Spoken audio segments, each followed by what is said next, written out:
guys, it's Kevin again, and in this video we're moving to the pilot for Dracula. Now, I was definitely looking forward to this show. I mean, I love horror movies and all that stuff, and when I found out that NBC was going with a Dracula show, I thought that'd be really cool, because I haven't really seen a Dracula TV show. I've seen, I've seen them, like, the movies and things like that, but not a Dracula TV show, and, I was definitely looking forward to it, especially the concept for it. I thought was really cool, and it just looked like it was going to be really, really cool. So, also, guys, Grimm, I was going to try to review Grimm, but the problem is I'm way lost in that show, so I'm probably not going to be able to watch that show because I'm way lost in what is going on in that show, so it's hard for me to review that. But as far as this show goes, I really enjoyed this pilot. I thought it was really great. The pilot's actually, it has a name, The Blood is the Life, that's the name of it. As I said, I was definitely looking forward to it, and I really did like it. I thought it was definitely really great. It's not perfect. I do think there were a couple things that wasn't perfect about it, but I think with the characters and the performances, it definitely is going to get really, really good. So, the twist with this show, basically, is, there is a twist with this show. It's not your typical, it's not just Dracula like you think it is. The twist is that, basically, it takes place in 1896. Dracula has just come to London, and he's posing as this, American entrepreneur, basically. This American entrepreneur, and named, Alexander Grayson, who he basically wants to bring wireless energy and advanced science to the Victorian society, but that's what they think, at least. He's doing this just to, like, pose as him so no one knows it's Dracula.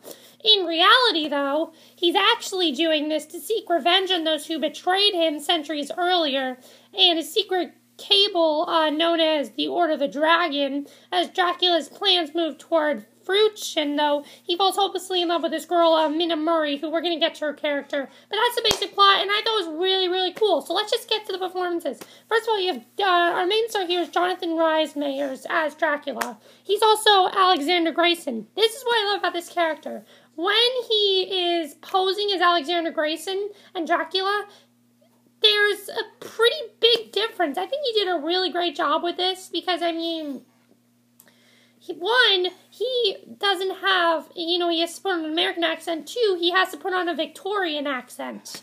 So it's not easy, I think Jonathan Rhys-Meyers does a really great job with this because he's Irish. He's not British, he's Irish.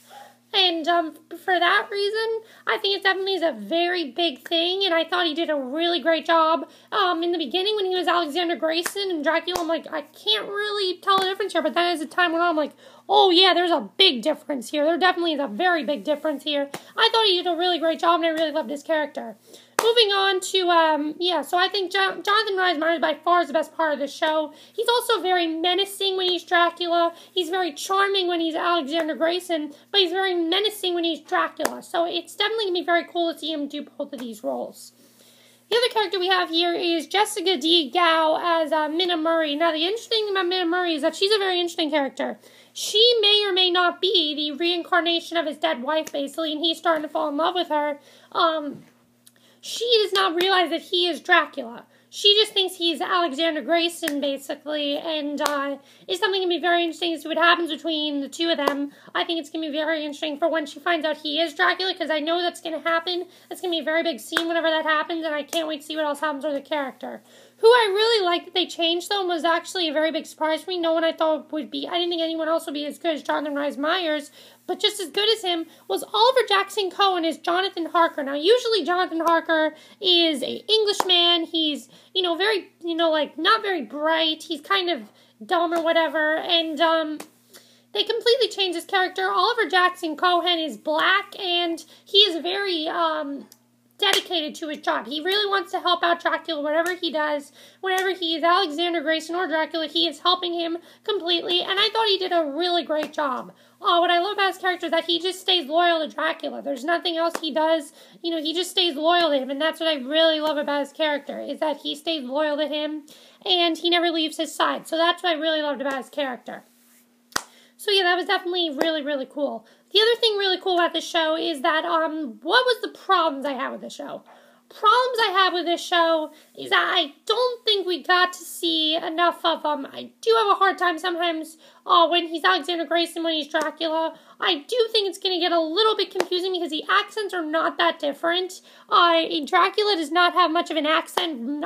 Jonathan Rhys Meyers did not give him a big accent, but you can kind of tell, but it's also going to be kind of hard to tell sometimes. So that's my one problem with the show. I don't have many problems with it, but the other thing I do like is the past, where we basically find out that the reason he's casting vengeance on all these people is that they actually killed his family, and, you know, he wants to get back at them, basically. And the other thing that people are really liking about the show that I'm also liking is that most times when you think of these vampire shows, you think they're going to attract teens. This is not for your teenage girl audience. Do not, I repeat, do not show this to someone like a little girl who's like preteens who likes the Vampire Diaries. No, this is not for her. This is for more mature audience, and definitely it is, because, I mean, the violence on the show is pretty intense. When Dracula kills somebody, I mean, it's pretty intense. It's not, they don't sugarcoat things. That's the other thing I like. They don't sugarcoat things. They don't make things more, you know, family friendly. It's not a family show, and I think that's really great that they do that. I definitely think it's really cool. And I definitely think it's going to be really cool to see how the rest of this all works out. I can't really tell who his enemies are in the show yet. I mean, I didn't really get to see a lot of them. Mainly just focused on Dracula and Mina and Jonathan. But it focused on the three of them, and I really do like that. I think besides them, there are other good performances, but I haven't really saw the other performances, but I did like it. And the other thing I like was in the beginning, we saw in the present that he's alive, and I do think this is we're gonna see what else happens in the present at some point. Don't know when, but we're gonna eventually see what happens in the present. So yeah, what else do I have to say about the show? I don't have much else to say about the show. I thought it was a really great show, and I definitely will continue watching. It does look like it's gonna be really, really cool, and I can't wait to see where it goes from here. So that's basically it for my review of Dracula. Let me know what you guys saw of the show. Also, the show is very dark, and I like the dark tone. I like that it's not comedic or anything like that. I like that it's a very, very dark tone. What do you guys think of the show? Do you like the performances? Do you like the changes in the characters? Do you like the whole thing with Alexander Grayson and Dracula? Well, what do you guys think of that? That's it for my review. I hope you enjoy it. I'll see you guys in the next video. Okay, bye.